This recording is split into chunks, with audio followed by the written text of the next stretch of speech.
Welcome back. क्या general सियासी होते हैं कवाकिब कुछ, नजर आते हैं कुछ।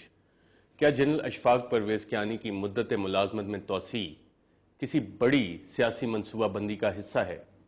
इस सवाल का जवाब जानने के लिए देखते हैं हमारे रिपोर्टर अब्दुल शकूर की ये रिपोर्ट। मौजूदा आर्मी चीफ की मुद्दत मुलाजमत में तोसी इस लिहाज से भी मुनफरिद है कि इन्हें एक आर्मी चीफ की पूरी मुद्दत यानी 3 साल की टेन्योर पोस्ट मिली है। जनरल कियानी को सिविलियन हुकूमत की तरफ से मिलने वाली तोसी पर मुल्क में मिले जुले रद्द-ए-अमल का इजहार किया जा रहा है। आर्मी चीफ की सर्विस के अरसे में इजाफे के हामी सियासतदान और तजिया निगार इसे मौजूदा सूरत हाल में मुल्क की बका और सलामती के लिए नागुज़ीर करार दे रहे हैं। अलबत्ता बाज़ तजिया निगारों के ख्याल में सिविलियन हुकूमत के इस फैसले के पीछे दरअसल जनरल कियानी की ज़ाती दिलचस्पी पनहा थी और इसके लिए उन्होंने मुबैना तौर पर अंदरूने और बैरून मुल्क बाकायदा लॉबिंग भी की। फौज ही सियासी है। कई अफवाज होती हैं दुनिया में जो कि सियासी अफवाज कहलाती हैं। पाकिस्तान भी की फ़ौज भी सियासी फ़ौज है, तो उसका जनरल ज़ाहिर है सियासी होगा। ये जो 3 साल की एक्सटेंशन है जी, मुझे तो ये NRO का जो एग्रीमेंट है उसकी कोई एक्सटेंशन लगती है, क्योंकि दोनों साइडों से जो आपस में सौदा कराने वाले हैं वो एक ही पार्टी है यहाँ, यानी कि वाशिंगटन DC। जनरल कियानी ने अपने पेशरो जनरल परवेज मुशर्रफ से नवंबर 2007 में चीफ ऑफ आर्मी स्टाफ के ओहदे की कमान संभाली। अगर उस अरसे से लेकर अब तक रोनमा होने वाले चंद अहम वाकयात पर नजर दौड़ाई जाए तो पीपल्स पार्टी की जनरल मुशर्रफ के साथ NRO डील करवाने से लेकर ISI को सिविलियन हुकूमत के ताबे करने के फैसले की मुखालिफत और कैरी लूगर बिल को मुस्तरद करने में भी जनरल कियानी का नाम लिया जाता रहा है। वाकफान हाल के मुताबिक ये जनरल कियानी ही थे जो 3 मार्च 2007 को उस वक्त दीगर जर्नैलों के हमरा जनरल मुशर्रफ के साथ मौजूद थे जब चीफ जस्टिस इफ्तिखार मोहम्मद चौधरी से इस्तीफा तलब किया गया। जनाब इफ्तिखार मोहम्मद चौधरी साहब समेत तमाम मज़ूल जज साहबान की उनके ओहदों पर बहाली का ऐलान करता हूँ। और फिर मार्च 2009 में भी जनरल कियानी ही ने चीफ जस्टिस इफ्तिखार चौधरी की बहाली में मुबैना फैसला कुन किरदार अदा किया।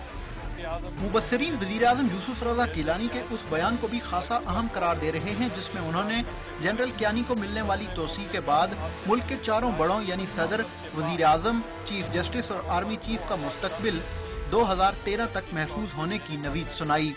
जनरल कियानी जो है उन्होंने 2.5 साल जो है अपनी इज्जत बचा के गुजारे। सियासी तौर पर इंटरवीन भी किया है तो सियासी एजेंडे को सामने नहीं आने दिया और उनकी ताकत जो है वो उनकी पब्लिक न्यूट्रलिटी में रही है। लेकिन जिस तरीके से ये अनाउंस किया गया भागम दौड़ी के अंदर और जिस तरीके से इसके ऊपर एक सियासी सयाब को सबाक लादने की कोशिश की गई है, ये कहना ही कि इससे हमारी हुकूमत को तकवीत मिलती है, जनरल कियानी को एक सियासी जर्नैल बनाने में एक बहुत बड़ा अंसर बन सकता है। उनका टेन्योर शुरू नहीं हुआ लेकिन तनाज़े का शिकार हो गया है। Chief of army staff general Ashfaq Parvez Kayani अब 29 नवंबर 2013 तक चीफ ऑफ आर्मी स्टाफ के ओहदे पर विराजमान रहेंगे और ये बात खारिज अज़ इम्कान नहीं कि इसी दौरान मुल्क में आइंदा आम इंतखाबात, नए सदर और वज़ीर आज़म का इंतखाब भी उन्हीं की मौजूदगी में होगा। शायद इसी सबब बाज़ हल्के उनकी मुद्दत मुलाजमत में तोसी को एक तवीलुल मियाद सियासी मनसूबाबंदी का हिस्सा समझते हैं। Abdul Shakoor Khan, Dawn news, Islamabad. General Ashfaq Parvez Kayani की मुद्दत मुलाजमत में तोसी के बाद कानूनी माहिरीन ने मुख्तलिफ किस्म के सवालात उठाए हैं। जब डॉन न्यूज़ की रिपोर्टर नौशीन यूसुफ ने इस तरह की एक रिपोर्ट की तो उसके रिपोर्ट के चलने के बाद सुप्रीम कोर्ट के एडवोकेट हशमत हबीब, जिन्होंने कुछ कानूनी एतराज़ात उठाए थे, उनके चैम्बर पर फायरिंग हुई, उनके एक रिश्तेदार जख्मी हुए। हशमत हबीब साहब ने अभी FIR तो करवा दी है नामालूम अफराद के खिलाफ, लेकिन ये मालूम नहीं हो सका कि ये फायरिंग करने वाले कौन थे। आइए देखते हैं कि हमारी रिपोर्टर नौशीन यूसुफ ने इस रिपोर्ट में क्या कहा था।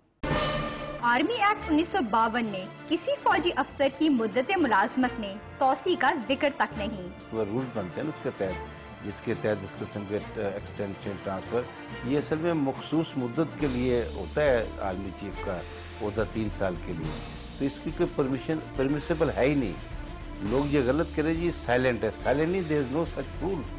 माहिरीन एक तरफ आर्मी चीफ की मुद्दत मुलाजमत में तोसी को कानूनी बनाने पर, जहां आर्मी एक्ट में तरमीम पर जोर देते हैं, वहाँ दूसरी तरफ आर्मी एक्ट में तरमीम को मुल्क के लिए तबाहकुन भी करार देते नजर आते हैं।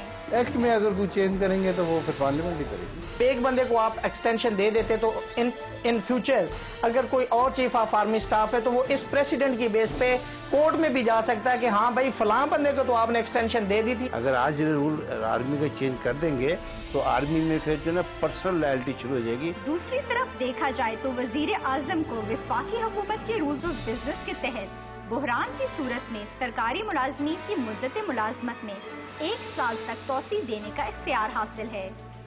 रूल्स ऑफ बिजनेस यही कहते हैं कि जो प्रेस्क्राइब पीरियड है कि जी 1 साल की है और वो भी एक्सट्रीम सर्कमस्टांसेस में वो दी जा सकती है, लेकिन ये जो किया गया है वो उस रूल्स की वायलेशन। बाज़ हल्के आर्मी चीफ की मुद्दत मुलाजमत में तोसी पर अदलिया के किरदार पर भी सवाल उठाते हैं। अब क्यों नहीं हमारे चीफ जस्टिस साहब आज खुद नोटिस लेंगे इसके? उनको लेना चाहिए कि भाई ये किस कानून के लिए, किस ज़ाब्ते के तहत इन्होंने इसको एक्सटेंड कर दिया 3 साल के लिए। माहिरीन का कहना है कि चीफ ऑफ आर्मी स्टाफ खुद ही तारीख रकम करते हुए मुद्दत मुलाजमत में तोसी कबूल ना करें, क्योंकि इसका मुस्तकबिल पर मनफी असर पड़ेगा।